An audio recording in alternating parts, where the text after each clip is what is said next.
Welcome to the show.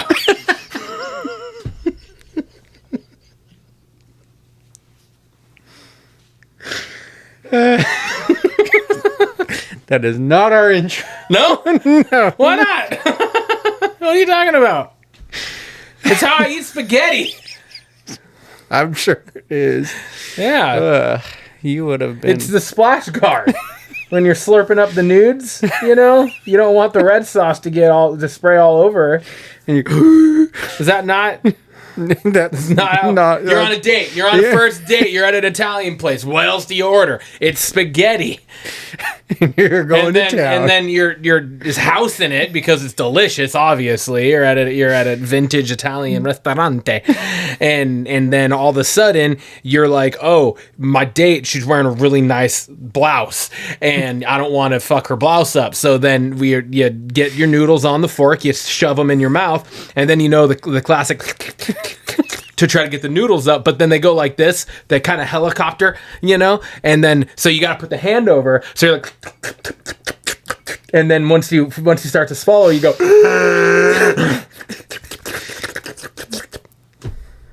Welcome to the show.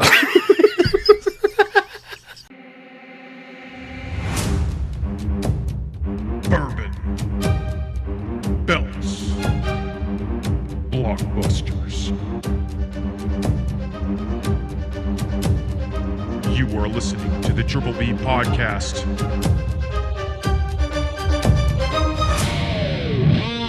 Let's fucking go. Tim, we're back. We are back. We're here. Yes, we are. And we got a double dose of cocktails for us. Yes, we do. Because last week you introduced 2 new bourbons. I did as a reminder. A bourbon and a half. Yeah, bourbon and a half. Last week, we, for the first time on the show, we tried a non-alcoholic bourbon. We got the Free Spirits, the Spirit of Bourbon. And understandably enough, we rated it fairly low on our bourbon scale, considering what we usually do. Yeah. Because, again, I don't know that it was meant to be a sipper. Yeah. Right? Like, bourbons you can sip on. Most people that drink bourbon do. I don't know that that's meant to be a sipper. I feel like that's more meant towards a cocktail. Yeah. And then we also have last week's Bluff Springs, the Select Barrel Reserve. Okay? Yeah. So, both of them, I mean, obviously, a non-alcoholic bourbon that is meant for cocktails. There's only one cocktail you got to try it in to see if it's any good. Mm-hmm. Right? And that's an old fashioned. And then the Bluff Springs specifically talked about, except I think it was on the tag label, the price tag label. It talked specifically about an old fashioned, it being like really good in an old fashioned. So for the cocktail this week, Classic old fashioned. I did pizzazz it up slightly. I muddled I muddled a thin orange slice and cherries into the actual cocktail itself, just to infuse those flavors a little more. And because we have done just classic old fashions on the show a couple times, I think now. Yeah. And we've done a lot of different variations of old fashions. So wanted to do it a little bit different just to make it slightly new for us. Which one do we want to go for first? Let's go for the Free Spirit. The Free Spirit one. We're going NA. Oh, sorry, I'm trying to finger yours. Finger blasted my cocktail. Jeez Louise. Oh, yeah. You usually have to buy me dinner first. Not with the way you were talking about your spaghetti. Cheers. Fine. I won't get spaghetti. I'll get chicken fingers.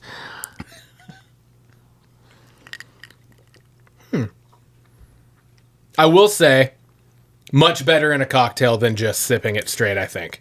Yeah.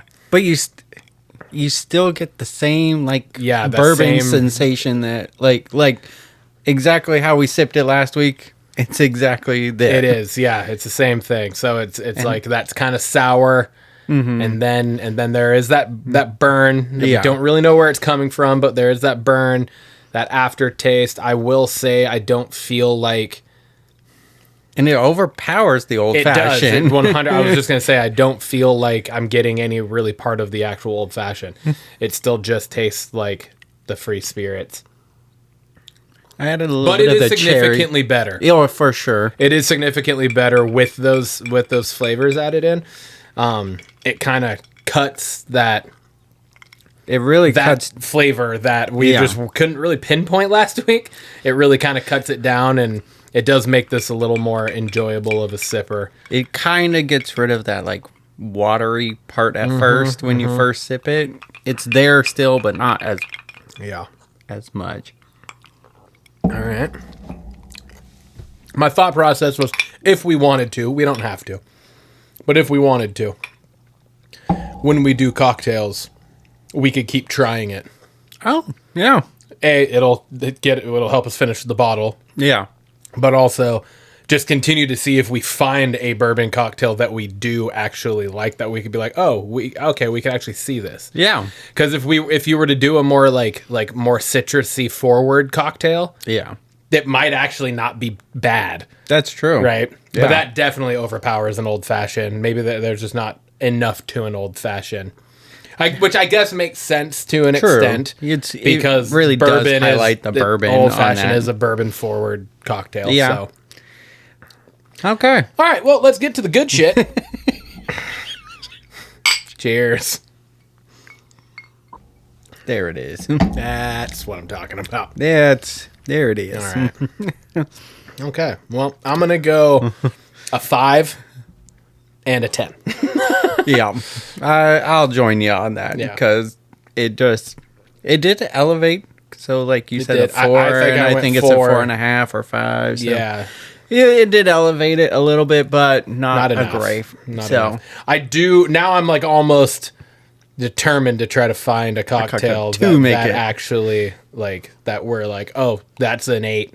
Yeah, You know. I think you're right though. I think like a citrusy, something that the flavor more overpowers the bourbon a little more. Yeah. So I think you're right there.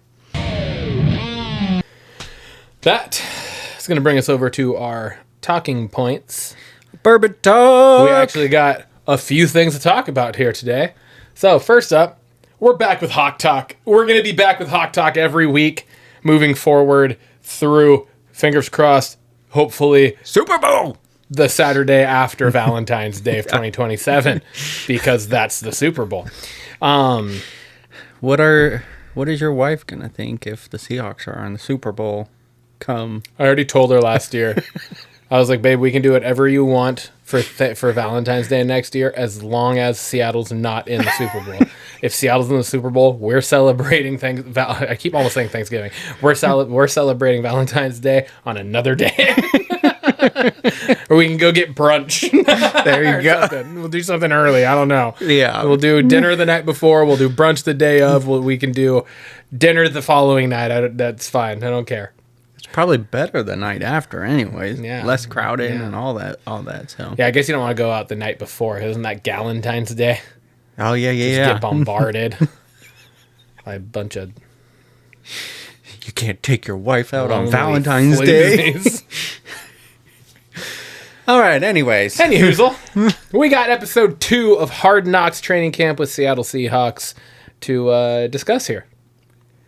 I'm loving this too. show. It's like the Unreal of WWE, but I think I like this even more just because football is not scripted. It's for sure. It's real personalities clashing here and everything, and you see some clashing in this episode, but quick resolution too. Yeah. And what really stuck out to me in this episode was how close the team is together, from the offense to the defense. Everyone is just cohesive. There's veterans, coaching up young guys and giving them good pointers. You had Abe Lucas giving pointers to the defense, going, hey, do this. You're going far out. Yep. You're going too far out, and that was just really cool to see. It's just been a fun ride. Yeah. No, I think you hit. I think you hit the nail on the head there with just the fact that and I'm sure this happens across the league. Oh, it for isn't sure. specific to Seattle, but just the fact that you have the offense and defense, when the guys are on the sideline by each other and something's going on the field, they're all like talking about it together and breaking it down and giving each other pointers and like, hey, this is how you could beat us. This is how you could do this. This is how you could do that. Because all that's going to do when you have the best defense in the league on the field and, you know, a top 5 offense going against each other, you're just making each other better. So it's really cool to see.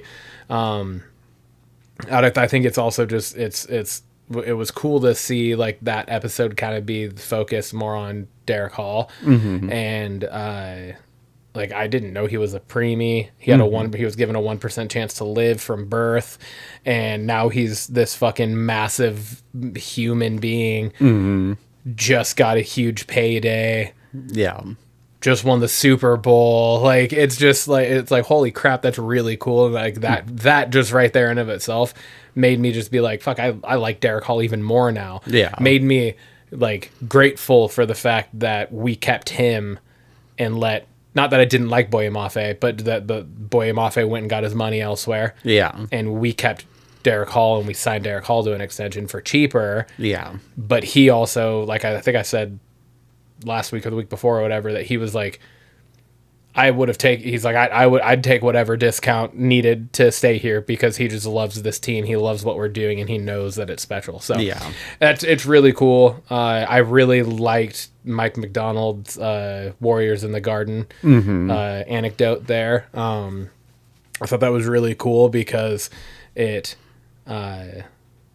is true. It's really true. You know, there's not many professions in the world where you have to be expected to be this way off, like outside of it, but then be just an absolute savaged animal during it. Yeah. Right. And so like that has to be a tough line to walk. Yeah. That can't be an easy thing to do. And so the Warriors in the Garden, that whole thing, I was like, that's so perfect. So yeah, that was really cool.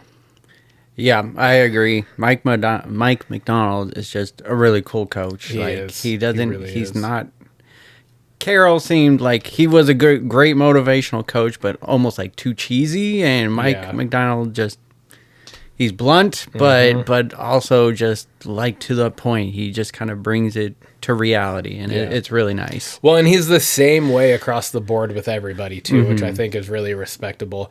Like you have Derek Hall, you know, arguably your, you know, best or at least top 2 pass rushers. You just gave him a big extension in the offseason, and he's fucking up during practice, not doing what you want him to do, and he's doing things that are just blatantly dangerous, especially for this part of training camp, and doing it towards, whether, you know, purposefully or not, he's going too hard for what they're trying to get out of that portion of practice, and putting other people in a position to potentially get hurt because of him. Yeah. Right. And like, that's never what you want. And so I thought it was really cool to just like, and we got to see it twice, right? Because that's how the episode started. And then they went back to it later and then saw the whole thing play out.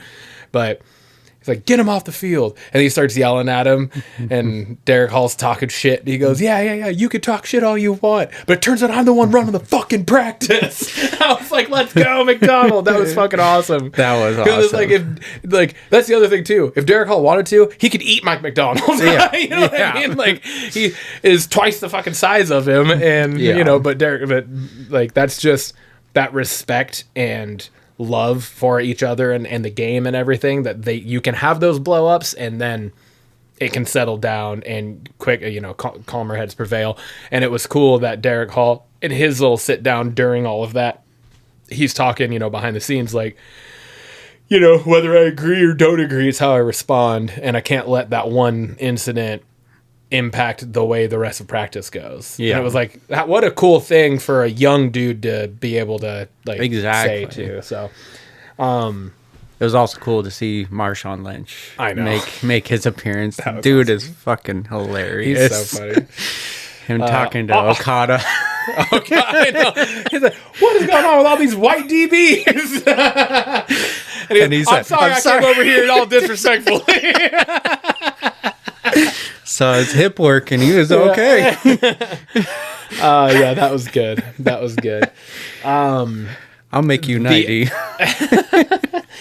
The episode ends on a little bit of a cliffhanger, which we have since gotten the follow through on outside of the show, but it ended with Seattle trying out, giving a workout to Terrion Arnold, who is the former Lions cornerback who was cut earlier this offseason after he's been faced with like 8 felony charges. Pretty rough stuff. But he had multiple workouts. I think he worked out for the Texans, the Giants, us, and I want to say like maybe the Cowboys or something. He worked out for 4 teams. And yeah, so I don't really know. I mean, I've read about what the charges are. I'm not following the court case or anything really, so I don't really know like what the outlook of it truly is, but there's obviously some form of anticipation of him maybe being able to play, because if not, then why would teams be like actively bringing him in? Because it's like if you know that all he's going to be able to do is play in the preseason and end up on the exempt list and potentially go to prison, and I mean he's like what he's facing is potential life imprisonment. So it is kind of an interesting situation. So I was just curious on what your thoughts are on the fact that we did go out after we got that episode. I think it was Thursday, maybe it was announced that we did sign him. Yeah. So we signed him to I think a 1-year league minimum contract. I mean, obviously he's a good player. Like he's a first rounder, and he's not according to the entire Lions fan base on social media. Everything I've read, they're like, he's a shitty player. Good luck. And I'm just like, I mean, he was a number 24 pick. We also 2 years ago. You also see Hawks fans say that about DK Metcalf, and that's true. like it's just those fans that take the game too seriously and just are butthurt that their good player win. I mean, if anything, he's on a same level as Reek Woolen. So you can get a replacement in that. So the reward is there if he does get to play. It's interesting, to your point, is that we don't know if he's gonna be on the exempt list or if he does go to prison. But signing him to a league minimum, it's low risk, right? Low risk, potentially high reward.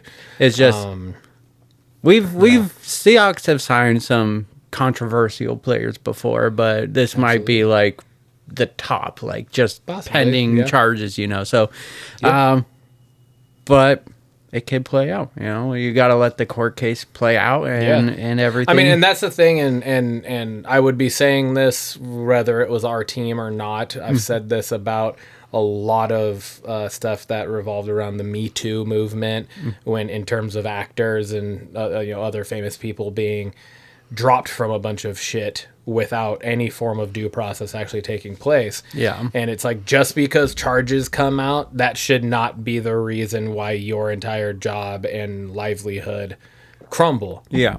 You should be able to maintain your innocence, continue maintaining your innocence until you are proven guilty. That's the entire point of our legal system, is innocent until proven guilty. So just because things come out, people are wrongly accused of shit all the time, and you never know how it actually plays out. You know, I mean, there's so many people's lives have been upended, ruined from wrongfully. False accusations. So who knows how this plays out? I think on just a straight football level, I mean, it's a pretty fucking smart move. You have, like I said, a former first round pick, potentially being paired up with Devin Witherspoon, who is also a former first round pick, who, from everything I've read, they played similarly. You know, like they're like run force corners too. Like he'll come down and make tackles, not a lot of missed tackles on his resume.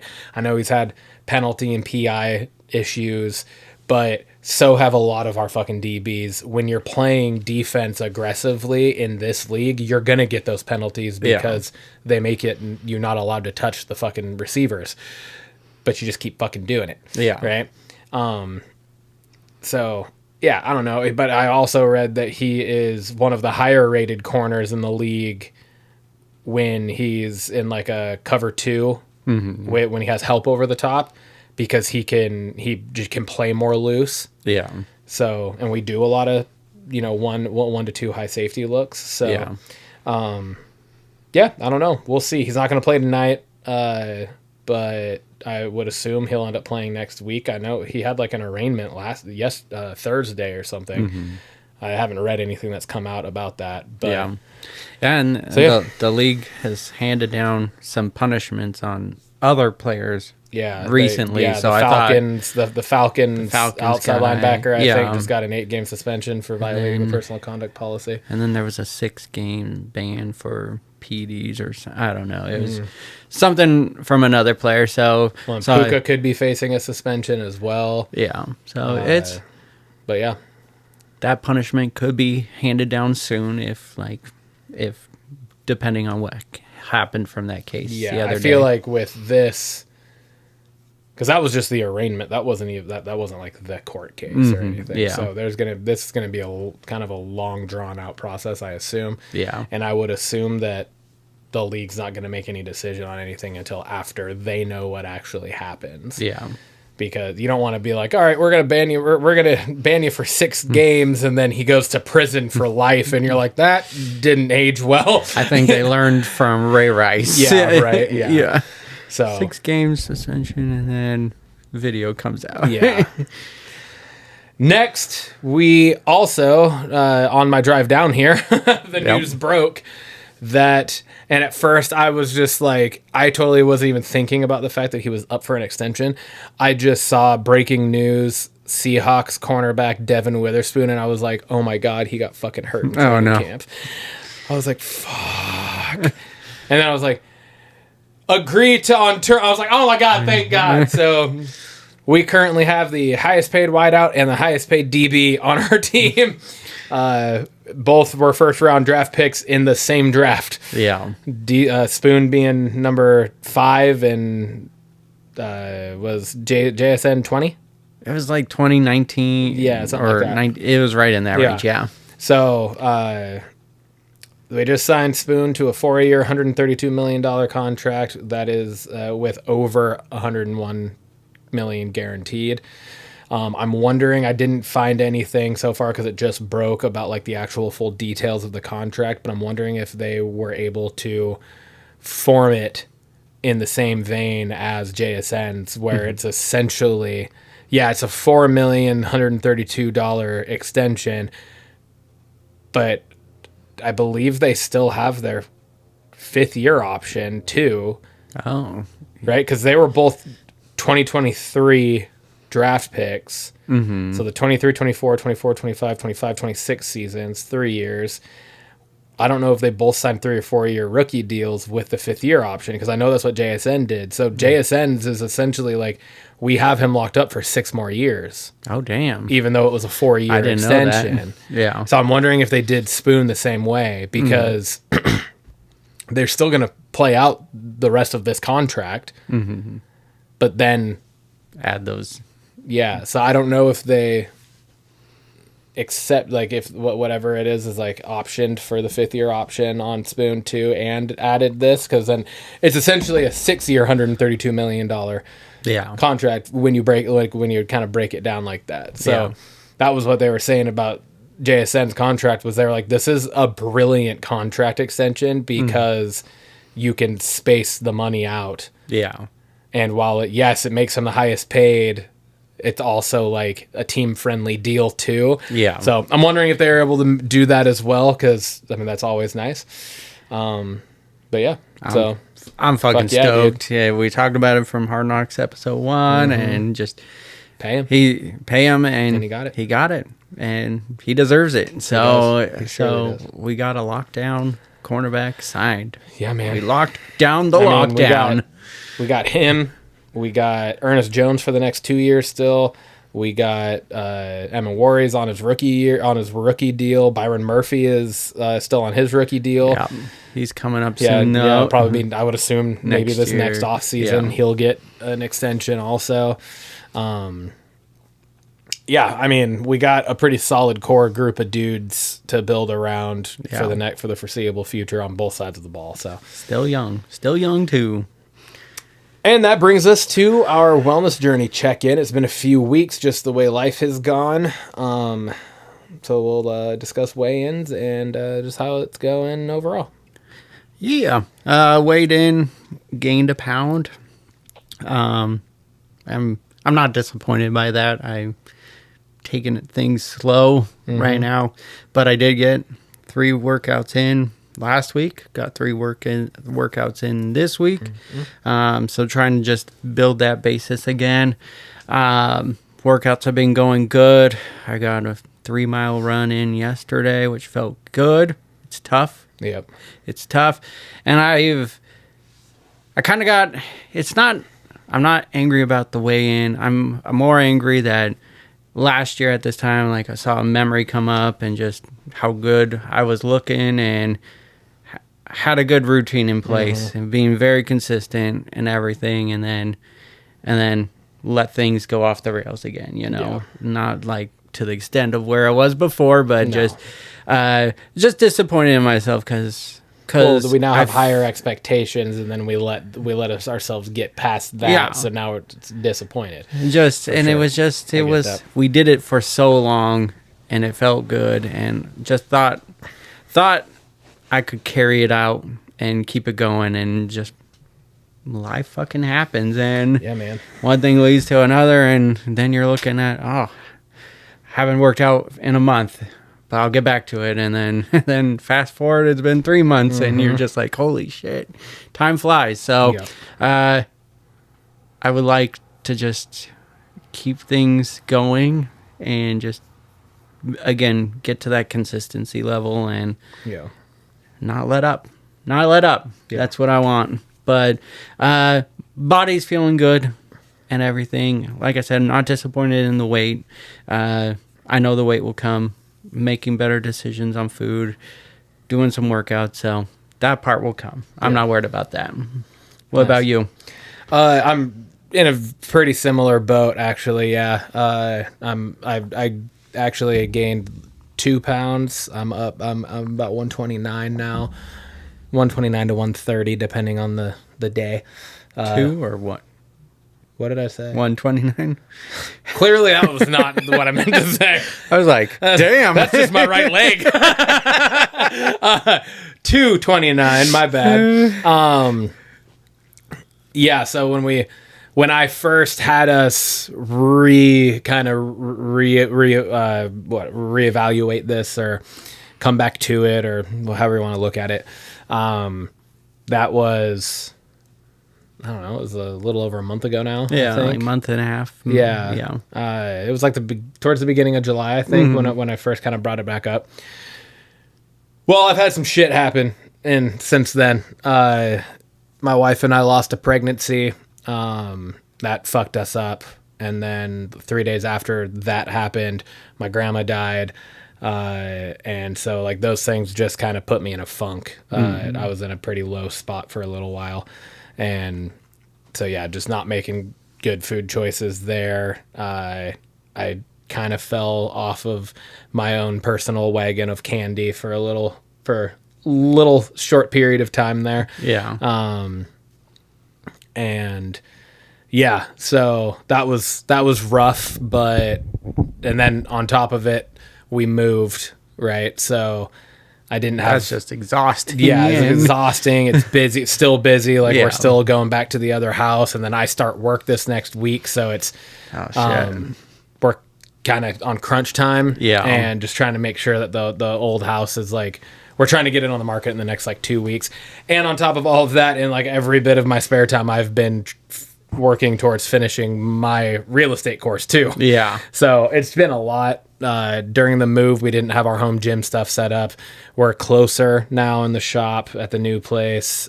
We still have stuff down and in the way of my in-laws moving their stuff out and us getting our stuff in and just getting shit organized. So like 2 weeks ago, me and Lindsay both signed up for Planet Fitness memberships. And I've been going pretty consistently now with that. So Got 5 workouts this week, bro. I got 5 workouts this week. Hell yeah. I have in my I use an app called Heavy to just like track and log my workouts, and it like tracks like the weight and stuff that you're using, and it just makes it a little easier to follow. And I have it set up as like a 4-day split. So I do like a pull day, a push day, and then a quad day and a like glute and hamstring day. Mm-hmm. So I go like upper, lower, break, upper, lower, and then the weekend off. So that's what I've been doing. Almost turned a little too far, but yeah, so got back into it. I got 4 last week. I got 5 this week, as I swam for like 30 minutes with Lainey on Sunday. And it was actually like, I think I may have told you, I don't remember exactly, but I got out of the pool and my watch vibrates and I looked at it and it logged, like it just turned on while I was swimming and started tracking. Nice. And it logged that I was swimming for 33 minutes and burned almost 400 calories doing it. I was like, oh shit. Well, that was inadvertent. I was just planning to like be in the water, but Lainey had her life vest on and actually wanted to like swim. Yeah. We went over to like the deepest. We were in like the 15-foot end of the pool. Oh, damn. And she's climbing up and making me climb up, and then we're jumping in together and we're swimming across the pool this way and that way and that way. So I was like actually legitimately swimming, which was the cool, bravest little girl in the world. Dude, it's scary. It's awesome. She's the coolest thing ever. Of little kids. Seriously, but it is scary sometimes and a little dangerous sometimes because she really doesn't have fear when it comes to doing stuff like that. Yeah. And sometimes that comes to the bites me in the ass. I've raised her to have no fear, and now me, I have a lot of fear. But anyways, yeah. So workout wise, it's going well. Getting the food.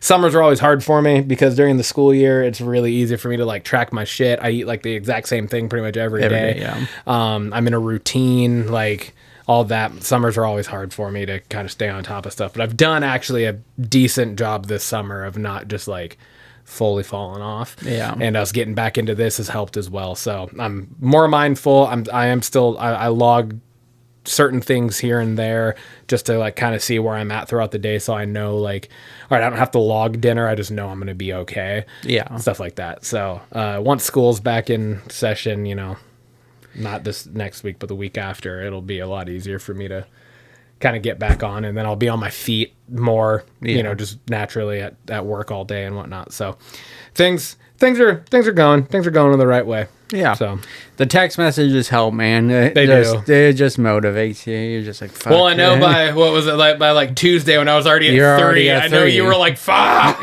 Yeah. So Wednesday through Friday, I got my 3 in. Yep. So. Oh yeah. But yeah, they definitely help. So we got to keep that going. Yep.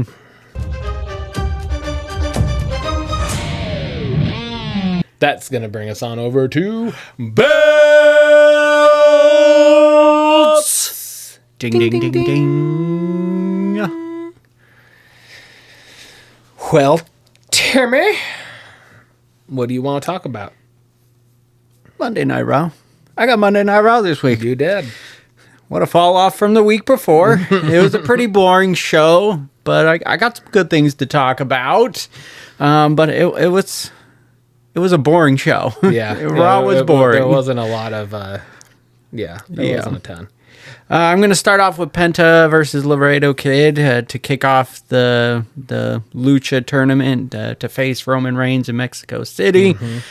The match was good. It wasn't great. It wasn't what I was expecting. Like, we literally pointed this match out last week. Like, that's going to be fucking awesome. And I agree. I think it was a little bit of a letdown from what our expectations were. Yeah, but it was still a good match. My expectations were really high. Yeah. I thought the match just felt like it was going in slow motion for 90% of it. Then towards the end, it was like kicking into high gear. But definitely a weird feel to the match. still good, just not great. I'm still excited for this tournament because there is a lot of good people in it. And do you think the finals will be Rey Fenix versus Penta? I 100% think the finals are going to be Rey Fenix versus Penta. 'Cause- I thought that the second I saw the fucking graphic that Penta's on the top and Rey's on the bottom, I was like, they're finally going to give us the Lucha Bros. Yeah. But it's going to be in one-on-one action, Yeah, which not- is fine. Yeah, I'm excited for that potential of that match. I don't think maybe Dragon Lee versus Penta would be the next match I'm excited for. Just Because what is Dragon Lee facing Wagner Jr.? yes, Right. yeah, and so if what I think is going to happen, Dragon Lee moves on Rey Fenix, so it would either be those two, and I'm assuming Penta goes on to the finals, if not winning it all. So Yeah. but I just think like this is pretty much like, no, it wasn't El Grande Americano or whatever, but this is, I feel like it's going to play out exactly what I kind of said last week, where I was like, it needs to not be this, but it's just going to be one of the main roster luchas that ends up facing Roman. And I'm like, I feel like you could have gone a different way with that.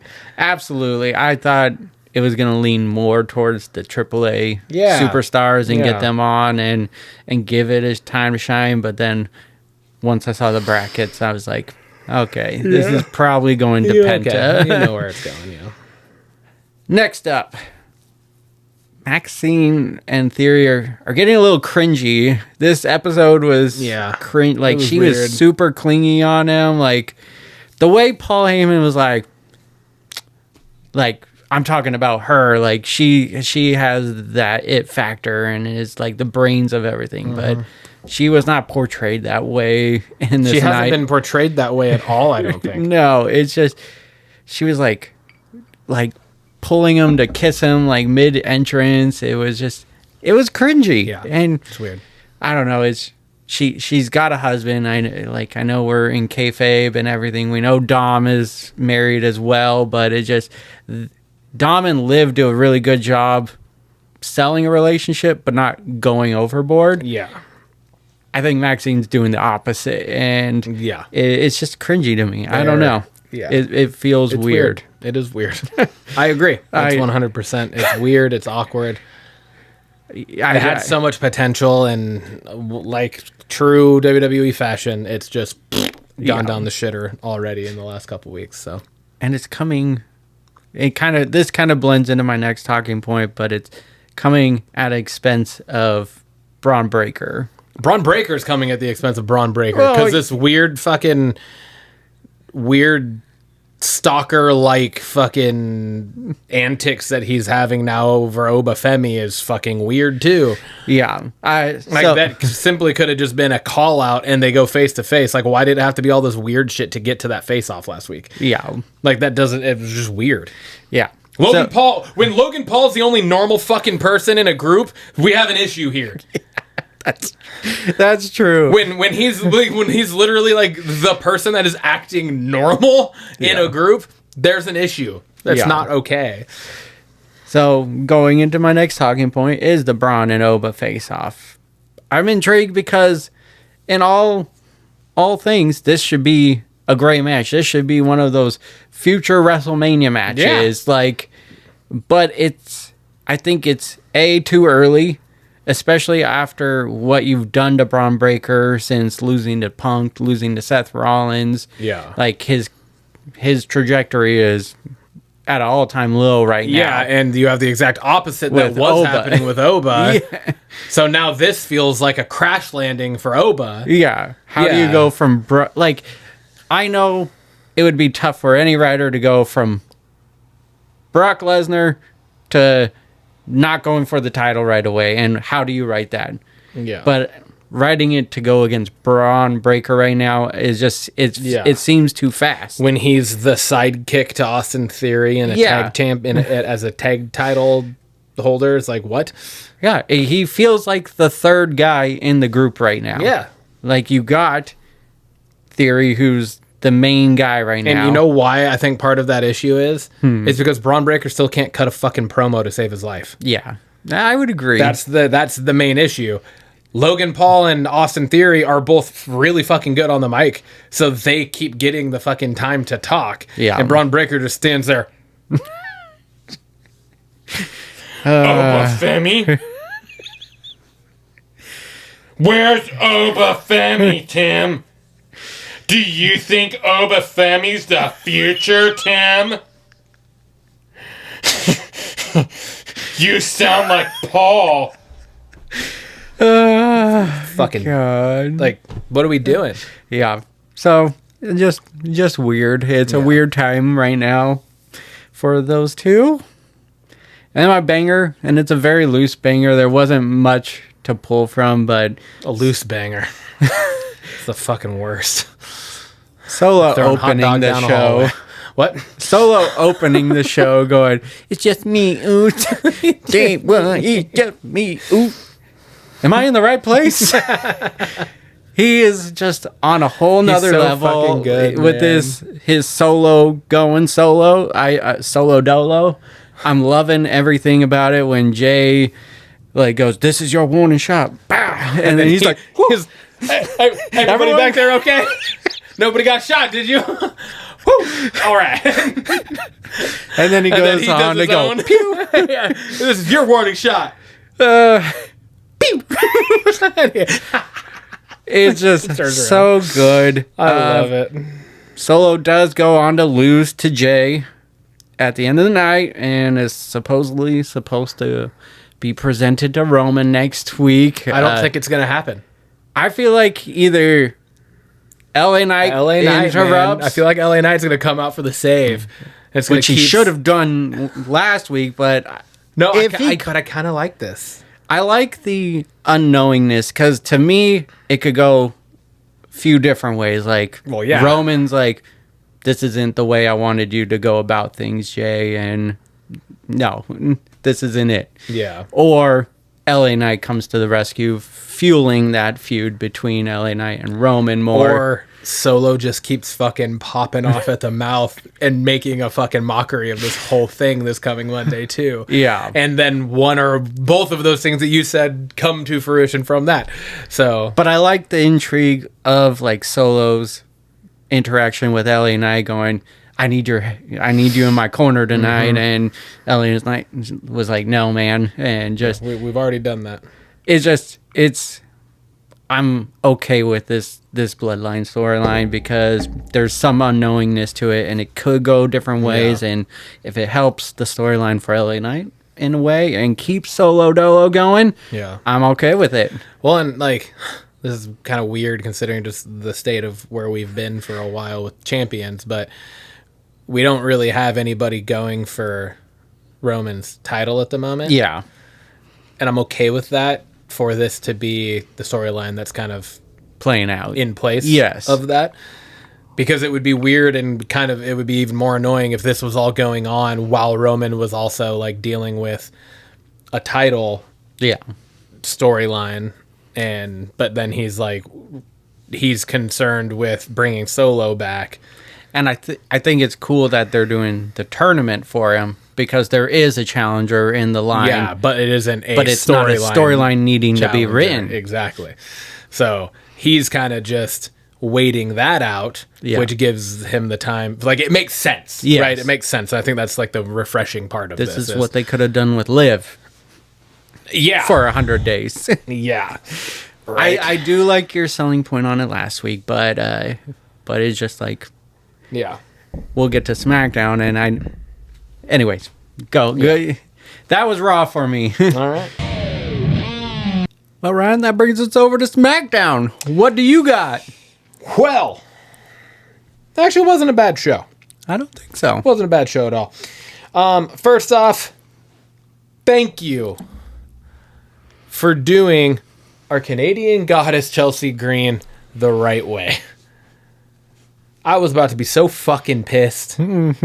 Oh my lord. Also, how did she break her orbital bone on the right side of her face when JC Jane clocked her on the left side of her face? I think that's just storyline. Okay.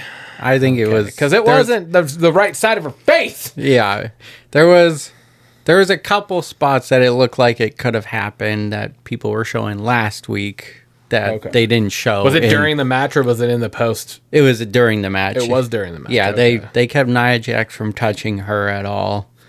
Oh, that's true. And everything. So it was during the match. There was either the finisher where it looked like it might have happened, or there was a turnbuckle spot. But back-to-back weeks or like SummerSlam, and now Chelsea, where Fatal Influence has injured someone.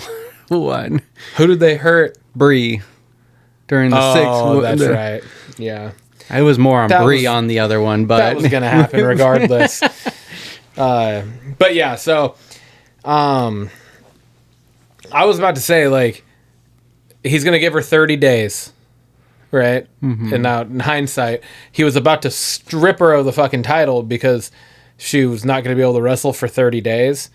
But yet Liv didn't defend her title for over 60 days for no reason. No reason. She was more than capable of and just didn't. Rhea Ripley Rhea didn't. We haven't seen Rhea since fucking Clash. Yeah.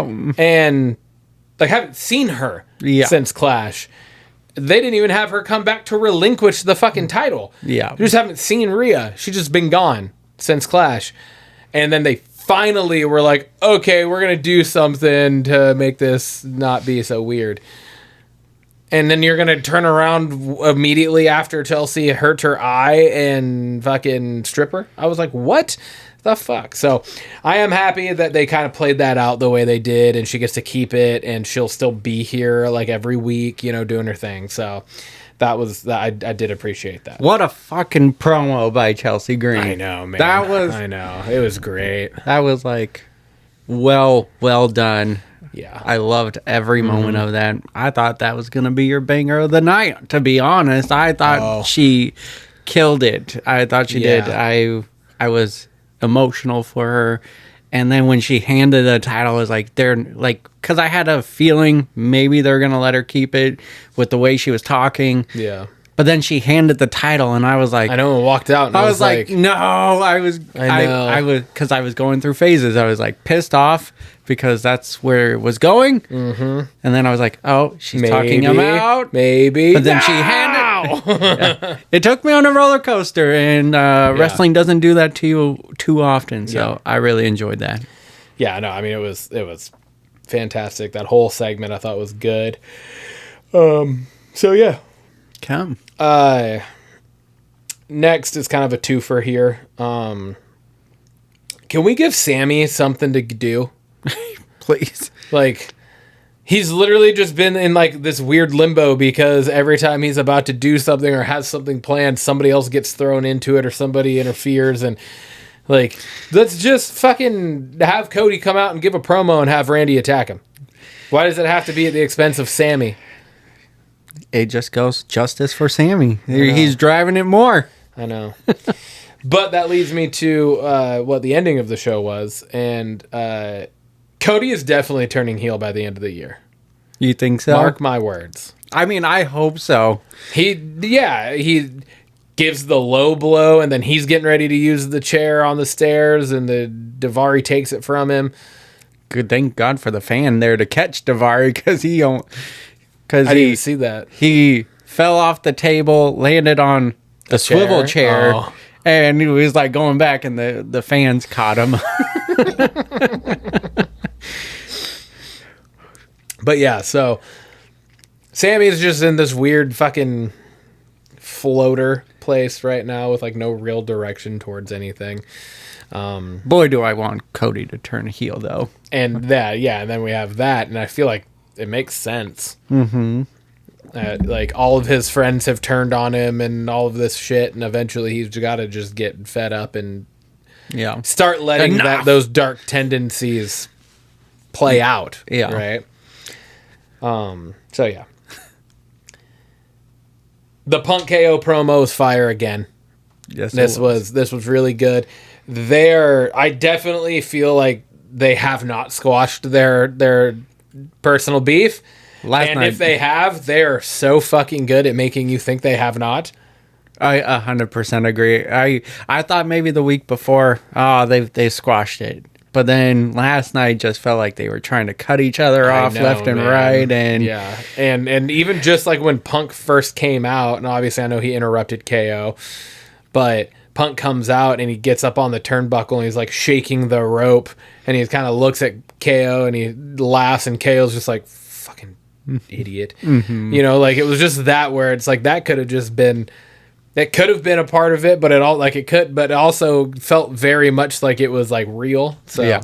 I don't know, man. But they pulled all the way back to the Ring of Honor thing. Ring of Honor thing. Yeah. They didn't mention the shirt specifically, but the weight and everything. The weight and everything, and then Punk finally finishes it with, "When I put your fat ass to sleep." I was like, whoo.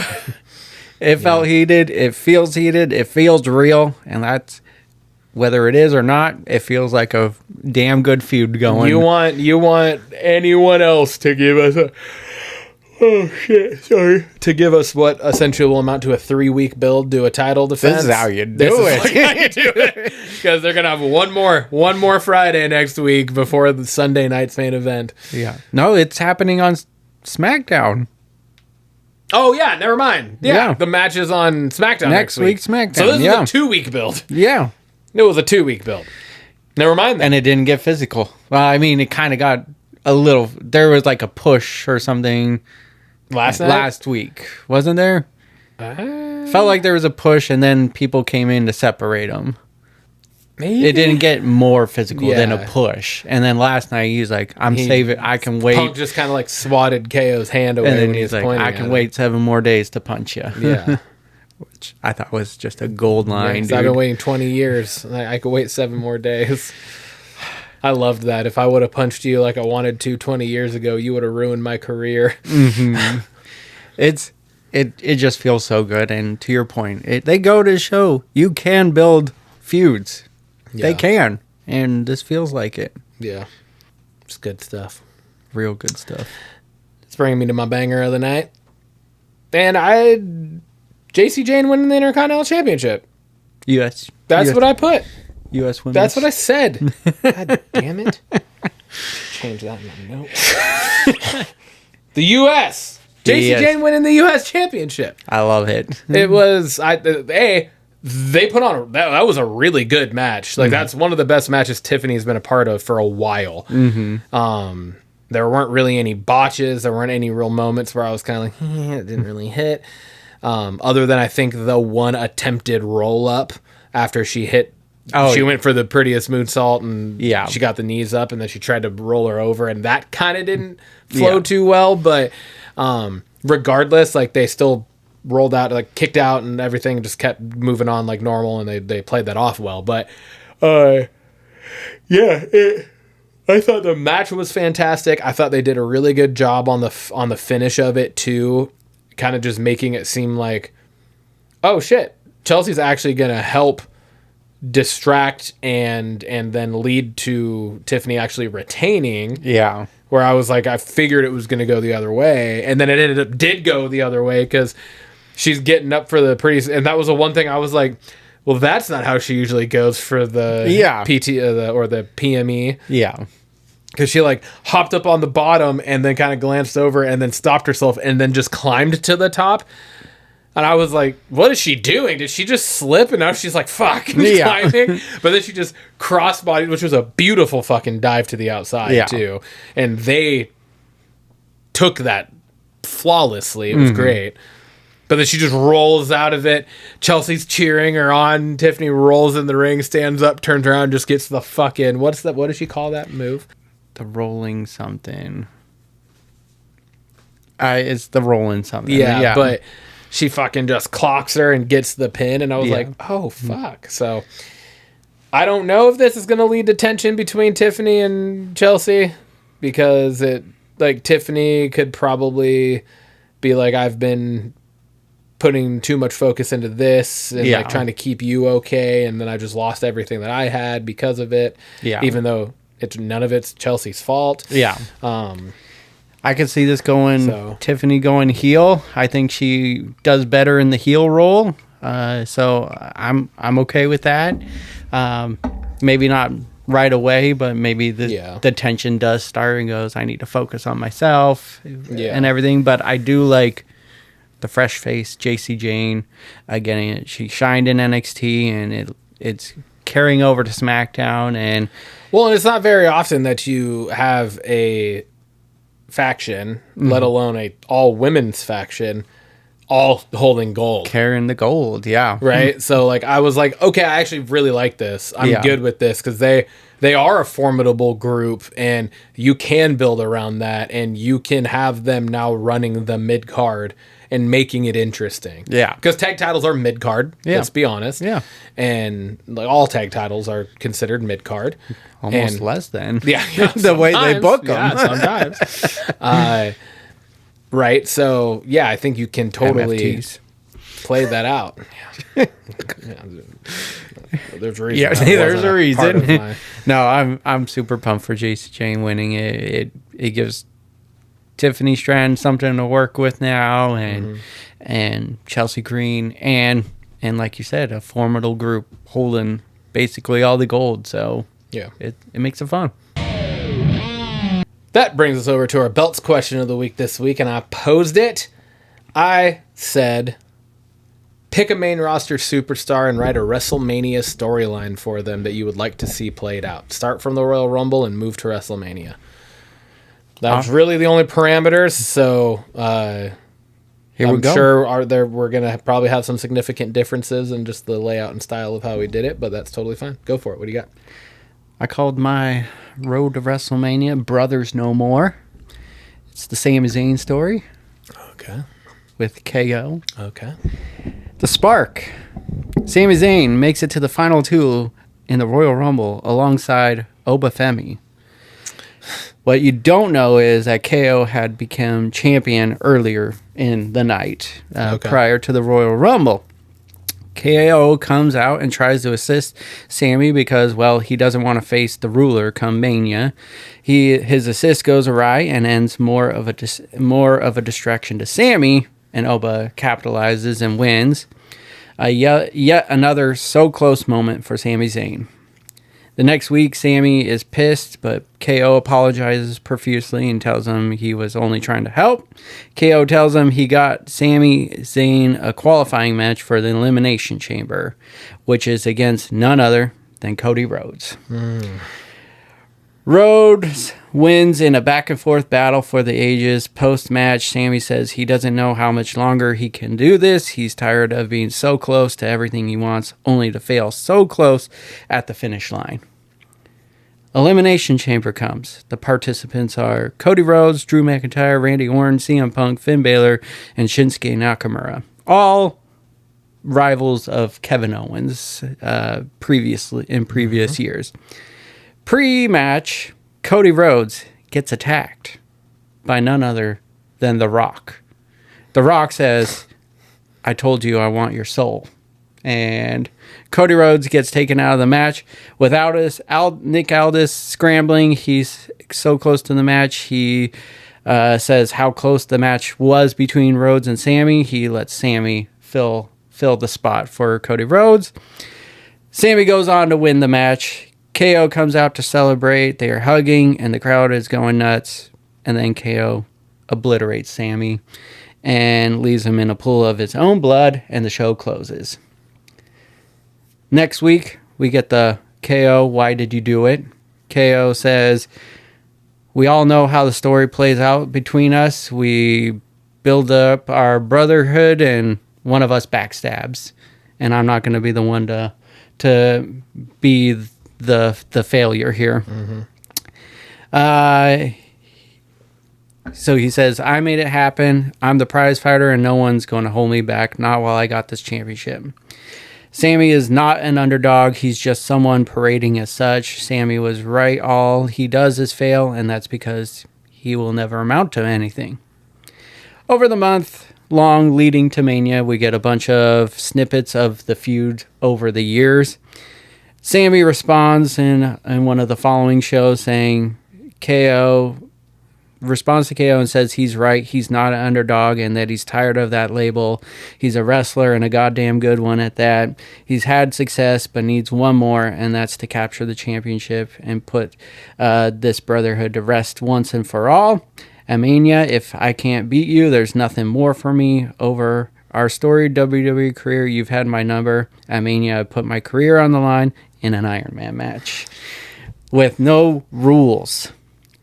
Over the next few weeks, we get brawls and more history. And then at Mania, Sammy wins 3-2 in a match full of drama and blood. It ends with KO hitting a stunner as the final seconds are falling. He doesn't get the win, so it's tied 2-2. Match goes into sudden death.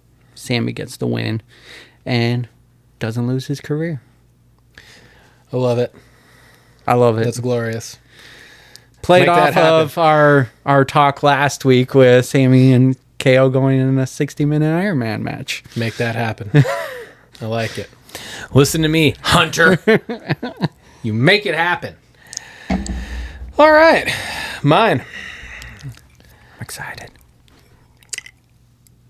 There's two ways that my entire kind of story could play out with two different people. Okay. And it would completely change the way that it's done. Okay? Okay. So let me just explain what the pathway here is, and then I'll explain the two people I have in mind for it. So you don't even know who it is yet. Okay. Okay. Royal Rumble. Second entrant. Sets the new record for time spent in the match. Mm-hmm.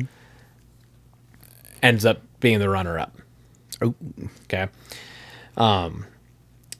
Move to Elimination Chamber. Shocks the world, winning a qualifying match to get in. Gets into the match. Certain things happen. Ends up shocking the world and winning the Elimination Chamber. Elimination Chamber comes. The winner of the Royal Rumble still has yet to pick what champion. So you have the winner of the Royal Rumble and the winner of the Elimination Chamber both kind of having their pick of what champion they want. Yeah. This person, again, shocks the world and chooses Roman Reigns at WrestleMania. Nobody, once I say who they are, you'll be like, oh my God. Yeah. Nobody would like of anyone else. They'd be like, go to the other person. But they're like, no. Yeah. I'm making my mark. Let's go. This could be the one chance I have. Go to WrestleMania, and they end up beating Roman Reigns at WrestleMania to become the WWE World Heavyweight Champion, to earn their first world title ever. Now, let me backtrack. The two people I had in mind, because it's going to completely change the way that these events all play out. One, Dirty Dom. Okay. Now, Dirty Dom, he's a second entrant in. He has some heel tactics, some dirty stuff, right? He ends up getting, knocked around a little bit. He comes out the bottom rope, spends some time outside the ring. Hell, he might even go under the ring for a little bit. Yeah. To run from somebody that might be chasing him or something, right? He waits until the opportune moment. He slides into the ring, throws they think it's the final two, but here comes Dirty Dom. He comes in, he throws the one guy out, goes to do it to the other guy, and he gets thrown out. Yeah. Right? Very heelish way to become the runner-up. Yeah. Okay. Spends very little time actually in the ring, but sets the record for the most time spent in the match. Yeah. Right? Totally Dirty Dom. Here comes the Elimination Chamber. Dirty Dom's his way into the match. Right? I didn't say who he was facing in the qualifier, but whoever it is, it hits a low blow, uses the ring bell, hammer thing, whatever, picks up the win to get into the match. In the match, he's in first. In the Elimination Chamber, he's in first person in. One of the first two, I guess. And just getting absolute ass beat, just getting demolished. And at one point makes his way up to the top of one of the chambers, Okay. trying to like hide out. Yeah. Well, meanwhile, it's only 3 left. He's up on top trying to just like catch his breath and hide. The 2 other people in the ring are putting on a fucking clinic in the ring to the point where you forget Dom's up there. Yeah. Right? They're just wearing each other out. It's going down to the wire. One gets the pinfall, but it's one of those where they like finally hit the finisher and then like crawl into it and they're laying on it. Gets the 3, rolls over. Frog splash. Dirty Dom picks up the win. Yeah. Chooses Roman. Goes on to end up being the biggest babyface in the history of the fucking company as a heel. Yeah. Right? To beat and unseat, Dethrone Roman Reigns. Yeah, dethrone Roman Reigns as champion. Wow. Okay. So there's that side. Yeah. That's shocking the world. Now, the other side. Carmelo Hayes. He's the Rumble winner? No, he's the Rumble. He's the runner-up. So that's what I was saying.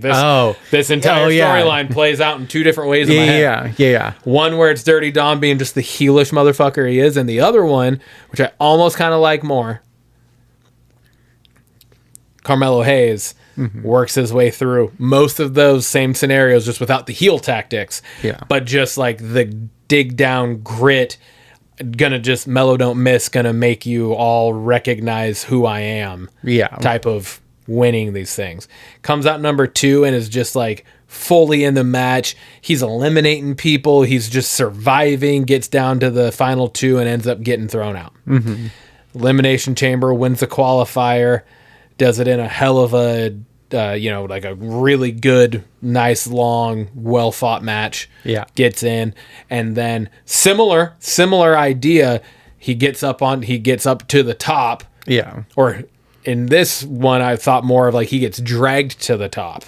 Oh, okay. Right? So he's like being brought up to the top. Somebody's going to hit him with some shit off the top. But he kind of gets saved in a way by one of the other guys coming out of the final guy coming out of the chamber. Yeah. And he goes straight for the dude getting him up there. Yeah. One thing leads to another. They battle it out. You kind of forget Mello's up there. Yeah. Same kind of scenario plays out. Yeah. He hits a frog splash and then hits the... Mello don't miss. Yeah. Right? Yeah. Or... Mello don't miss is a leg nothing drop, but right? net. Nothing but net. Yeah. Nothing but net. Sorry. Yeah. That's what I. That's his slogan. That's what I was thinking was. So, or he hits nothing but net from the top of the chamber for the win. Breaks his ass. Yeah, exactly. Hey, we've seen Matt Hardy do a leg drop from the top of the top of the cage before. He can do that. And then chooses Roman, and now you got Mello versus Roman. And hell yeah. He defies David versus the odds. Goliath. Exactly. Defies the odds, and you get Mello in his first world title. I like win it. Over none other Very than different paths the Tribal to Chief. your point. Yeah. Yeah. And I can see both of those. Mm-hmm. Hell yeah. I like that. Yeah, man. Fun question. Fun, tough question.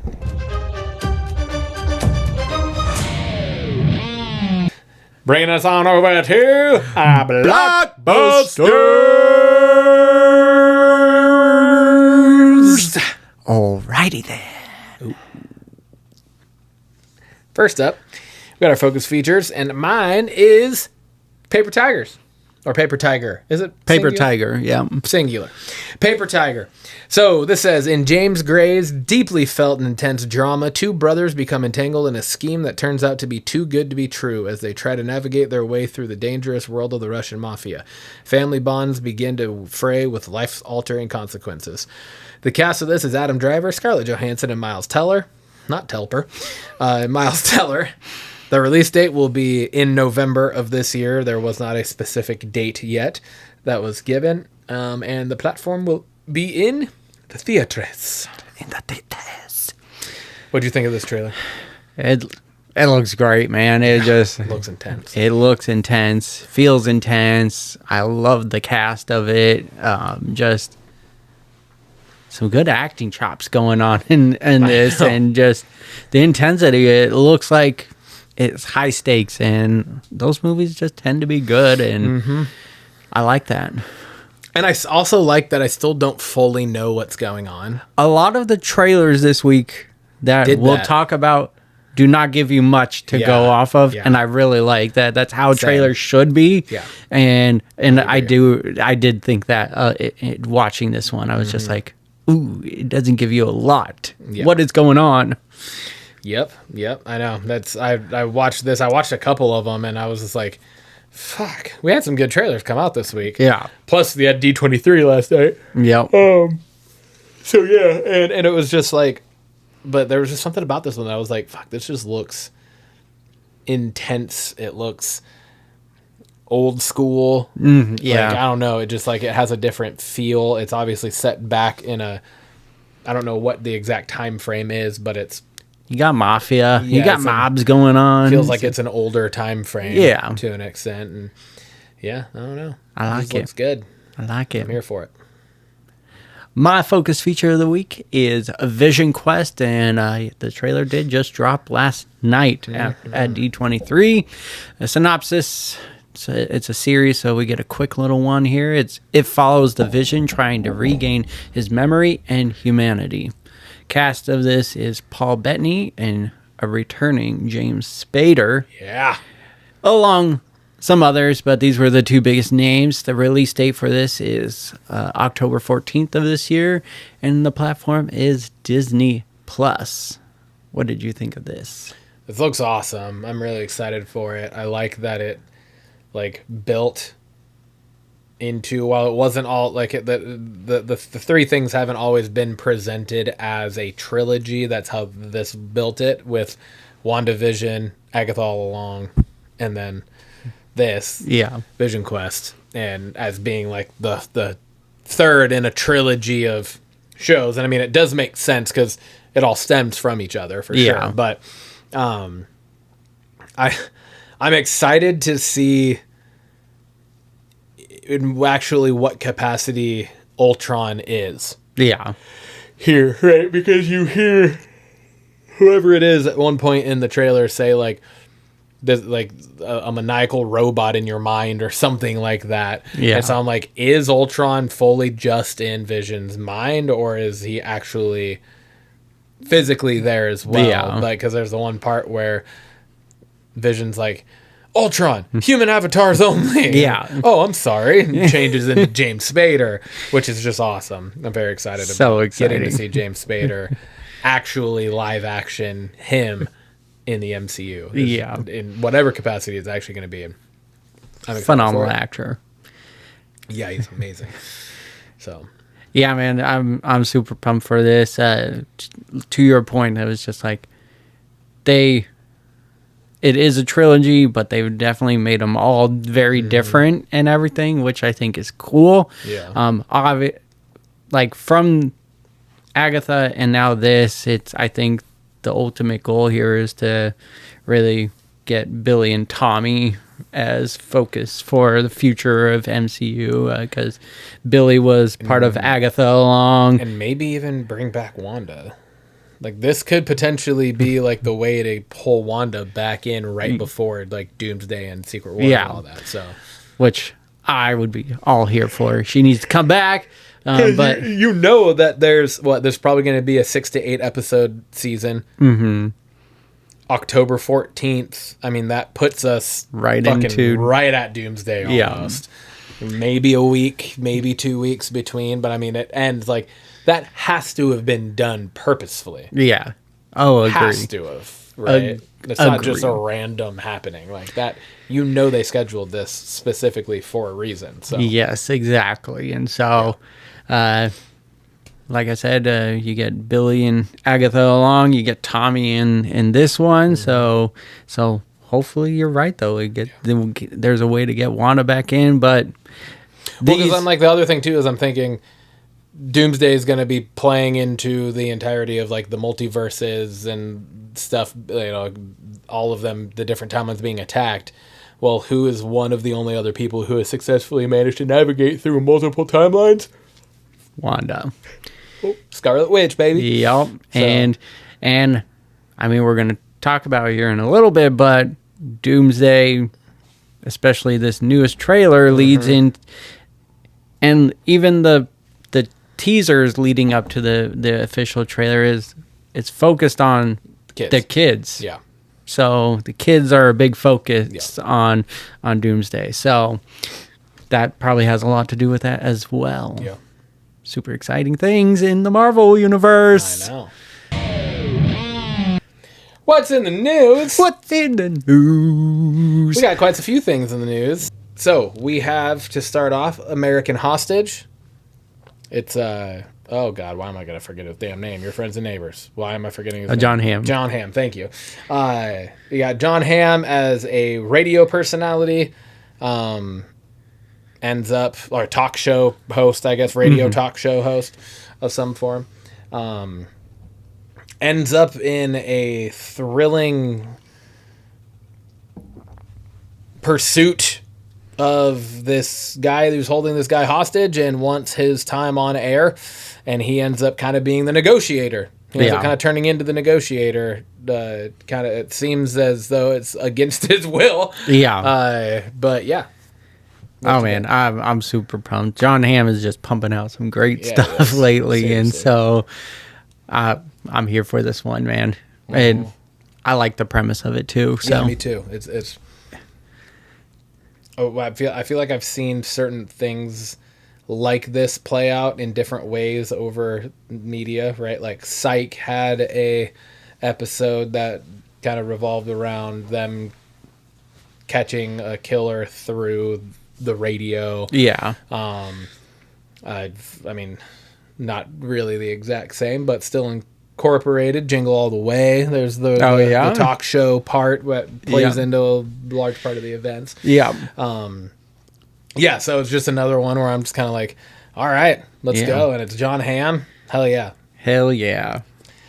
Next up is Josephine. I'm so excited for this one. This is another one where I'm like, what's happening? What is going on? Because the trailer, I feel like, is purposely very misleading. Mm-hmm. You have Channing Tatum. You have Gemma Chan. I think Gemma Chan, Yeah. And then newcomer Mason Reeves playing the daughter in the film. And you don't really know what's going on. You don't know what's happening. You just know that the daughter is being like interviewed, interrogated, on almost looks like at one point it's on stand at trial. Mm-hmm. You don't really know what's happening. You just know that she keeps getting asked like, "What happened?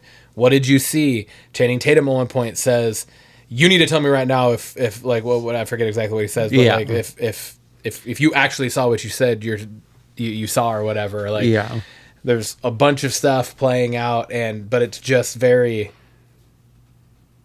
I don't know, it's just very like not a lot's given, but so much happens that you're just like, holy crap. But I mean, it's the whole thing is like Channing Tatum gives a career best performance. Like Gemma Chan is flawless. All of those things, and you're just like, I want to fucking know what's happening. So I'm very excited about this. Like this was sort of thriller.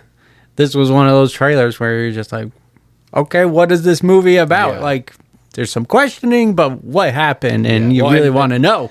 The one part where the person asks, like, what did you see? And the girl just goes, like, that's it. And you're just like, what is going on? What happened? Yeah. I'm super pumped for this. It looks thrilling. Mm-hmm. Next up, we got Last Seen. This is an Apple Plus TV show, and it's Australian actors, it looks like, and it's a police like dispatcher guy picks up a phone call, and it's a little girl saying this name and then mentions Mags, and that's the name of his missing daughter, and then it just goes into him going, was that her? And it seems to be playing out that it is, and so it goes on the hunt for his missing daughter. And so I love these kind of TV shows. There's like The Missing on Stars or Showtime. It was a really good one. Kind of similar premise, but I like a missing persons show and just kind of unraveling what happens and hopefully a promising end for him.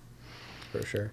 Yeah, I mean, like I said, like I thought I put this one on, so it looked really good to me. I like the whole idea of like in the trailer, you know that this guy fully believes that this girl's his daughter, but then the girl's family like leave our daughter alone. Like thinks it's their daughter, but it's like what actually happened? Did they kidnap this girl when she was little and raised her as their own kind of thing, or like what's going on? So it looks really good. I'll be excited to see it when it comes out and get down to the bottom of it.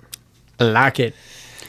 Next up, we have Just Play Dead. This is a new Samuel L. Jackson flick where him and his wife, unbeknownst to the wife, it seems like in the trailer, they have been living off of embezzled money, and the feds are apparently after them. And so he says, you know, in 30 or 60 days or whatever he said, like by that time, we're going to be in prison. And so he concocts this idea of her taking on a new lover and then faking his death and framing him for it so that they can go off and live with $30 million or whatever. Yeah. Well, she then spins it, and because she's pissed at him because she doesn't know that the money is illegal money, so she spins it to trying to get the lover to actually kill him, and then they can go off and live together. Yeah. And I just loved towards the end of the trailer, Samuel L. Jackson, he says, you know what they say, 3 people can keep a secret if 2 of them are dead. And then it just goes on to like shows them all holding guns in different scenes like at each other. The kids driving away on the speedboat and the yacht behind them explodes. Like you just don't really know what's actually going to play out, and it just seems like another good but probably slightly funny It got Samuel L. Jackson, of course. Thrilling action Samuel L. Jackson movie. Yeah, So. man. I like how it just kept adding layers to the whole thing. Going, you know, it starts with them to add in this person, but it's like a double turn, and then add in the detective who then starts hooking up with the wife as well. Like it just who's gonna turn on who's gonna come out on top of this all, which makes for a fun movie. So all right, next up I'm gonna switch the order here. Animals, that was my original focus feature, and I still think it could be, but just Vision Quest came out last night and just kind of knocked it down just a little bit for me. But this is Ben Affleck's directed movie. It's coming out on Netflix, and it's another like kid has gone missing or kidnapped. It's a ransom, and you get no words in this trailer. You just get I really liked that. A buzzing of the phone, and God, it was just suspenseful, unnerving, climbing music. Yeah, it was unnerving. Looks intense. You don't know what's going to happen. And stack cast as well. We got Kerry Washington, Ben Affleck, and everything. So this looks solid, dude. It looks great. I can't wait. I'm very, very excited about this one. It has like vibes of Gone Girl and Ransom. Yeah, you know, the Mel Gibson movie. Kind of little bit of Man on Fire. Little Man on Fire. Yeah, it has. Let's just like Prisoners. Okay, that's a good what's call. Going on here, you know, and it looks good. Hell yeah, coming out on Netflix too. Yep. Last night also dropped another trailer for Doomsday. They called it Doomsday Special Look trailer. And this one's more doom talking. And you got... and I liked the you have Sue talking to start. Yeah, Sue Storm is... giving a little background of Doom. Yeah, Victor, and saying he wasn't always this way, and something changed, and kind of... maybe a little sympathy, but he lost everything. And so it kind of just gives you a backstory of why Doom is the way he is. And then you up the ante where Frank Reed Richards, sorry. Reed Richards. Is asking, did you do this? And then did you do this? And then he screams, did you do this? So stakes are building throughout the trailer. It looks great. Like we were alluded to earlier, really focused on showing snippets of kids, and Doom is saying, you guys have been living someone else's lives and gonna take that from you. And then at the end, I think those are sentinels, right? That he brings up, and then it goes into the Avengers music, and then more of a countdown. I loved that line where he said, you will beg for hell. Thor says, you will beg for hell long before I give it to you. And then in the trailer, at least, it's how it's played out. He does the jump up with the lightning, and Doom stops him, and then like just flings him up against the rock. And then Doom says something along the lines of like, what you don't know is hell answers to me, because I am Doom. Yeah. And then it's and you're just like, oh, fuck. Yeah, it looks good. It feels so good. It looks really good. I'm so pumped for this. Yeah, me too. Somehow, some way, this is going to turn out to be whether it's Doomsday or it's Secret Wars, where it actually comes to fruition. All of the parents, I feel like, are going to end up dead or gone. Maybe they're the ones that get taken to Battle World or something. Like, something's going to happen to where it's going to be the New Avengers that has to set out. Yeah. Like, New Avengers plus possibly the next talking point here. Yep. Because of just the young ages of all of them. Yep. And this is kind of that reset of the MCU that everyone has been discussing. Yeah. So, bringing us to our next talking point, X-Men is officially got a date. It's coming out on May 5th of 2028, and we got updated cast. You alluded to this last week. Leak came out. Kit Connor is going to be Cyclops. We got Christopher Abbott as Professor Charles Xavier. We got Samara Weaving as Emma Frost. We got Indy Navarrete as Rogue. We got Maya Boyd as Storm. Adam Driver as Mr. Sinister, and of course Sadie Sink as Jean Grey. yeah, man. We got our X-Men. We got most of them. We got a core group at least.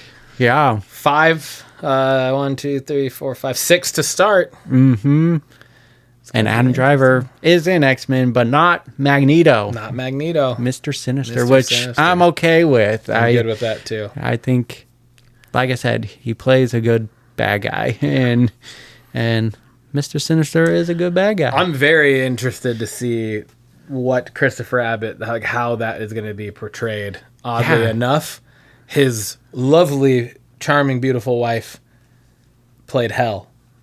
Or not Hell, sorry, Death. That's Aubrey Plaza. Oh, he's married to Aubrey Plaza. And she played Death in Agatha All Along. Yeah. So, got a little MCU marriage there now, and I'm very interested to see his take on Professor X. Yeah. Like, Kit Connor looks to me like I'm like, yeah, that's Cyclops. That fits. I like that. Yeah. Sadie Sink, Jean Grey, yes. Samara Weaving, Emma Frost, hell yeah. Indy Navarrete, Rogue, hell yeah. I am here for that. Let's do this. Maya Boyd looks fantastic, like she will play, like fantastically like she could play Storm great. Yeah. Christopher Abbott does not necessarily strike me as a Professor X. I agree. So I'm very interested and very intrigued in this, and I'm sure it's going to be fantastic. He's have a great faith actor. in Kevin. So, have faith in Kevin. Yep, absolutely. In Kevin, we trust. Yep. We got a special segment this week, and that special segment is the return of Toasted or Trash. It's been a minute since you've done a toasted or been trash. a minute since I've done toasted or trash. Yeah. I always give it to Justin when he fills in. So again, what toasted or trash is we assign each other a movie or show to watch throughout the week, and then we come back on. We talk about how we thought about it, whether it was a rewatch or a new watch for us, and then we decide whether we thought it was toasted or trash, and whether the person that assigned it to us thought it was toasted or trash as well. So. My watch, but you gave me, was Disturbia. I believe came out in 2008. Yeah. Somewhere in there. Yeah. 2007, 2008. Starring Shia LaBeouf. Yeah. And then I gave you What Happens in Vegas with Ashton Kutcher and Cameron Diaz. Yes, Lake you did. Bell and... I always forget his damn name. I know. Me too. The bald dude from Hot Tub Time Machine. I always forget his name. Fucking funny ass dude. He's though. hilarious. But anyway... So, Tim, take it away. What Happens in Vegas? What Happens in Vegas is a rewatch for me. I've seen this movie many a times, and I love it. It's a fucking funny movie. It's that borderline raunchy rom-com. I think Cameron Diaz, everyone nails their roles in this movie. Agreed. And the premise of it is just, a relation. They get married when they're drunk, and then the judge makes them go through 6 months of hard marriage to decide whether they're gonna get divorced. And the shenanigans that goes on is just fucking funny. The guy, Ashton Kutcher's lawyer, the guy we can't remember, is just fucking hilarious throughout the whole movie. I pick up a new line in this movie every time I watch it. And the newest one I got was Zach Galifianakis, and Ashton's gonna borrow his car towards the end. He's like, "Do you even know how to drive an automatic?" And I just never caught that before, and it just killed me. Just freaking killed me. Oh, and then the movie has like 2 post-credit scenes, which is I didn't expect, but both are funny. Movie's great. I think it's toasted, and I think you think it's toasted. Absolutely. I honestly gave you this because I just wanted an excuse to watch it again. I love this movie. I always have. It's great. I just like thinking. It just popped in my mind too. Like the amount of roles that Ashton Kutcher has played that are somewhat similar. Mm-hmm. What Happens in Vegas, he ends up falling in love with like this kind of random person to an extent, right? Of course, now I'm gonna fucking totally space on all the other movies I was thinking of. Just Married, No Strings Attached. Just Married, My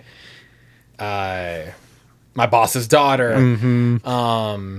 Yeah, I kept thinking of one that more specifically that I just had in mind too that I'm totally spacing on now. But anyways, like there's just like so many movies that he has played in somewhat similar roles, but are all completely different movies and all so fucking good. Yeah. Like they're all really good movies. He plays a good rom-com guy. Yeah, like a raunchy rom-com. Yeah. Kind of thing. Yeah. Absolutely. Yeah, it's really good. So funny. I found myself just laughing. I still laugh, and that's a good... Absolutely. You know why. You know why. All right. I gave you Disturbia. You did. And I gave it to you because we've recently talked on it, and it's not going to be a classic critique for many a year. Yes, so for a minute. And it's just popped into my mind, and I wanted to watch it again. So yeah. I love this movie. I always have loved this movie. It was like, this was one of my favorite movies for a long time when it first came out. This is like, in all honesty, this is like young Shia LaBeouf at his best. Mm-hmm. It's so good. And just the way it's played out. And I feel like it plays on, I don't know, there's so much emotion involved in this movie for it being like a teenage, even though all of the characters were in their like early 20s when it came out.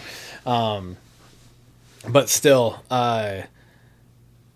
just like, I don't know, it just plays on a lot of like very relatable things, and then adds in the not necessarily so believable side piece, which is the main story of all of a sudden one of their neighbors is a serial killer. Yeah. And then they're like, he's trapped inside because he's on house arrest and he's just has nothing else to do. His mom cuts his fucking TV cord. She cancels his iTunes, cancels his Xbox Live. Fucking talk about the Xbox Live, just the screen. Yeah. When he fucking goes back and I was like, oh my God, I forgot that's what it looked like. It was so weird looking back then. Yeah. But I kind of miss it. Just the whole stuff. iPod and just like everything. iTunes and just everything. That's 60 hours of my life. But yeah, or 60 gigs of my life, I think is what he's saying. Yeah, but still, 60 gigs. Yeah, I don't know. It's a really cool little throwback, kind of nostalgic movie for us, I think. Yeah. And then again, you add in like the thriller, horror, suspenseful aspects of it all. It just makes for a really fun watch and just a really good all around movie. So, Yeah. I definitely toasted for me, and I know you think it's toasted. So. I absolutely 100%. I was obsessed with this movie when it came out. I had this was like when you could put movies on your iPod. It was first movie I put on my iPod, and it was like watching a time capsule for me. It's seriously. very relatable. Shia deserved everything that his mom cut off. He was acting like a twerp for sure. Totally a little asshole of a kid. But also just like you feel for him. Also, he lost his dad. That teacher had it coming. I know, the teacher deserved what he got too. Yeah, he deserved to get punched. I still quote his friend where he's like saying kiss ass. Kiss ass. No, kiss ass. See, I say kiss ass way too much in life because of this movie. Yes. It was just as fun rewatching it. It's been so long since I've seen it, and so it still holds up to me. Yeah, it's great. Blockbusters question of the week to wrap it up. Once again, I posed this. This is different. This is new. We haven't done anything like this before, so I think hopefully it'll be fun. So what I said was write a movie synopsis. We will read it to each other, and we will try to cast each other's movies. Mm-hmm.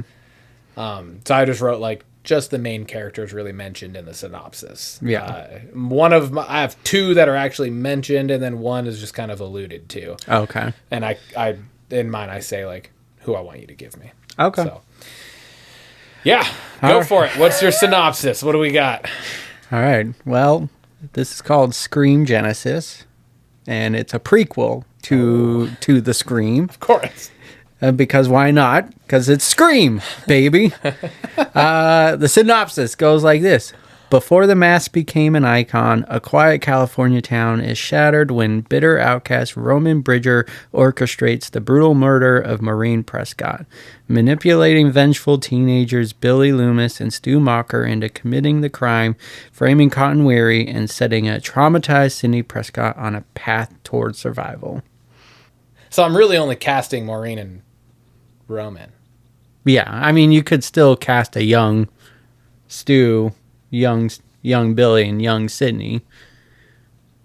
Okay. But the main two are Roman, Maureen, even a Cotton Weary. This is a fucking hard question, by the way. Just coming up with a synopsis. Well, I know, but then now casting. Yeah, I didn't expect you to just write a fucking another movie that's already happened. It hasn't happened. It's alluded to. You and Scream, you son of a bitch. Did they ever show either of them? Maureen Prescott or... They showed a picture, yeah. Picture, okay. Well, and then kind of a... Didn't they show kind of like a flashback of her actually getting murdered? They briefly in number... Their reenactment of it in 3. Yeah. It wasn't the actual murder scene. Yeah. Oh, reenact. That's right. Because they were filming for the Hollywood movie set. That's right. Okay. Ooh. Okay, hold on. I don't remember her name. I do not remember her name, but Carla Souza? Souza, maybe? It's Souza. Oh yeah, that's a good one. That's your Marine. I like Maureen, it. yeah. Maureen Prescott. Or Maureen Reynolds, Yeah. as she's referred to in Scream 3. Um, Roman Bridger. Roman Bridger. Well, shit, I guess I don't know how well that works with her. 'Cause she's 41. I mean, age-wise, she huh? looks younger than Maureen does in those movies. So. Okay. Well, I mean, you only see a picture, but she definitely looks younger than. We'll roll with it then. I mean, I think it fits because the events of Maureen dying happened a year before 1996. The events of Sidney Prescott. And she's in high school, so the timeline fits. Yeah, it does fit. Okay. And you gotta remember, Roman Bridger is technically Maureen's kid. Oh, yeah. That's right, So because it's Sidney's half-brother. Yeah. But older half-brother. Yes. Okay. Who was played by Scott Foley. Okay. Ooh. Paul Mescal. Huh? No, never mind. I don't think that would work. Age-wise, wouldn't work. Either Tyler Buchanan. Oh, sorry. Tanner Buchanan. Which is him. Oh, okay, yeah. Nah, fuck it. Let's just stick with Yeah, him. Yeah. I like him. I'm going Tanner Buchanan as a young Roman Bridger. He was born in 98, December of 98, so he's only 27 right now. I think it works. So yeah. I think 27. He could play the young other guy was like 20s. 42. Yeah. That works. So that puts her at like 14, 15. Yeah. Young, having a kid, right? And wasn't that kind of like Yeah. she had him young and then had Sydney but gave him up or whatever, right? Yeah. Something along those lines. I like it. All right. All right. Give me yours. This is All where right. I'm going to struggle hard. Maybe. Vince Vaughn. You really only have 2 actual people to cast, but the alluded to. So, synopsis. When Detective Cale Roberts gets the gut-wrenching call of shots fired at his own residence, he races home to find a bloody scene. I said detective. It should be FBI agent. But anyways, he's an FBI agent. As his colleagues try to keep him from entering his house, he busts in to find his wife brutally murdered. As the details of the case begin to emerge, Cale recognizes similarities to multiple murders that he has been investigating across the country. The issues begin to mount faster as it becomes clear each murder took place in a location Cale and his family had visited while they were there. Mm-hmm. Cale immediately realizes he will soon become the prime suspect of all of this. This begins a race to prove his innocence as it becomes clear that this case is much more personal than he could have imagined. So, I want you to give me the main character. I want you to give me the wife. Yeah. And I want you to cast the killer. Cast the killer. Knowing that this has become much more personal than he could have imagined. So I want you to cast the killer and give me what's the relation to Cale. I have to give you the relation? Yeah. Well, that's not part of this question. I'm just it's casting. open-ended. It's open-ended. You're casting, but you have to cast the part. What is the part? The part is the killer. And he has some kind of relationship. That is it. Come on. Let's go with detective. We're going detective here, and we're gonna go. Detective is gonna be Miles Teller. Okay. Okay. Wife. Deceased wife. Deceased but wife. flashbacks, I'm sure, are ensuing, so we're gonna see a live wife. So Miles Teller's wife is going to be Catherine Newton. Is going to be the wife. Yeah. So, Okay. So we got Miles Teller, FBI agent. Catherine Newton is wifey. And the killer is going to be I got a backstory for the killer now. I just got to find the killer. So I accepted your challenge. I knew you would. He's a year older than me, so he is 39. Oh, okay. All right. Who am I going to make? I want someone similar age. He's kind of played this role before. Scapegoat. It's a scapegoat. It kind of is. But why? I'm so terrible with names. Sorry. It is Paul Dano is the killer. And the backstory here is they grew up together. Okay. And Miles Teller gets the girl and kind of just gets the life that Paul Dano wanted. And that just kind of sets his life up on a crash course of becoming a serial killer. And then he's it's Paul Dano, even he's like a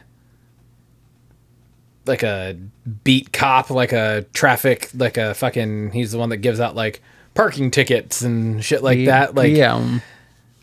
You know what I mean? Like they were on like trying to go towards a similar career path. Yeah. They both had like know this girl. He gets the girl. He gets the FBI job. He's doing all this, traveling all over the place, and he's just like.